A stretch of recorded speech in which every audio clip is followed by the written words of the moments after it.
지난 12월 1일 진보당과 민주당이 연대하여 국가보안법 폐지안을 발의했습니다. 간첩 말고는 누구도 불편하지 않은 법을 폐지하겠다는 것은 결국 대한민국을 간첩 천국으로 만들겠다는 것입니다. 지난 9월 25일 민노총 간첩단 사건에 대한 대법원의 확정 판결이 있었습니다. 간첩 행위를 한 민노총 전 간부에게 9년 6개월의 중형이 선고됐고, 판결문에는 민노총에 보낸 북한의 지령이 고스란히 담겨 있습니다. 2019년 11월 지령문에는 검찰 개혁을 당면 과제로 내세우고 공수처 설치와 선거법 개정을 반대하는 보수 정당에 대한 투쟁을 벌이라고 나와 있습니다. 2019년 12월 공수처와 연동형 비례대표제를 도입하는 선거법이 차례차례 국회를 통과했습니다. 결국 북한의 지령대로 공수처가 만들어졌고 좌파 소수정당의 원내 진입이 이루어졌습니다. 그리고 지금 민주당은 검찰 해체를 밀어붙이고 있습니다.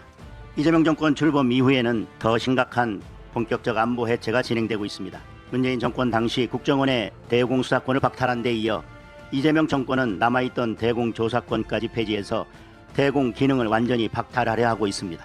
이 정권은 대북방송의 전원도 완전히 꺼버렸습니다. 대북전단 살포를 막는 항공안전법 개정을 강행했습니다.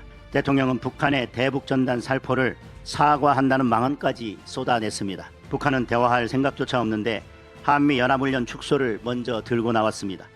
급기야 국가보안법 폐지까지 다시 들고 나온 것입니다. 쿠팡의 대규모 정보 유출 사태 역시 개인정보 보호 차원을 넘어 국가안보 문제로 봐야 합니다. 중국인에 의해 대한민국 국민 대부분의 민감 정보가 빠져나갔고, 이 정보들이 앞으로 어떻게 쓰일지, 우리나라에 얼마나 큰 혼란을 끼칠지 예측조차 어렵습니다. 그런데 이 정권은 그동안 간첩죄의 개정을 가로막아서 중국 간첩들이 활개치게 만들어 놓았습니다. 정권이 나라의 주권과 국민의 생명을 지킬 의지가 없다면 더 이상 존재할 이유가 없습니다. 국민의힘은 국민의 자유 완전을 지키기 위해 총력을 다해 싸우겠습니다.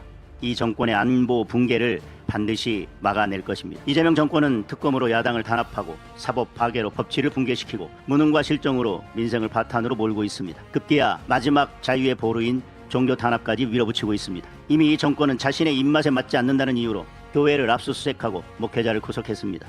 트럼프 대통령이 숙청으로 생각할 정도로 국제사회를 놀라게 만든 사건이었습니다. 이제 내란 세력을 청산하겠다면서 종교재단 해산까지 거론하고 있습니다. 국민의힘에 후원금을 내서 정치에 개입했다는 이유입니다. 하지만 특검은 그 종교단체가 민주당에도 후원한 사실은 고스란히 뺀 채로 기소를 강행했습니다. 명백한 짜맞추기 수사이고 21세기 종교 탄압입니다. 대한민국 헌법이 보장한 자유에 대한 탄압이고 국민의 자유를 근본적으로 뒤흔드는 폭거입니다. 우리 당은 국민의 자유 헌정 질서를 해치려는 이 정권의 위협과 시도에 단호히 맞서 국민의 신앙의 자유를 지켜내겠습니다.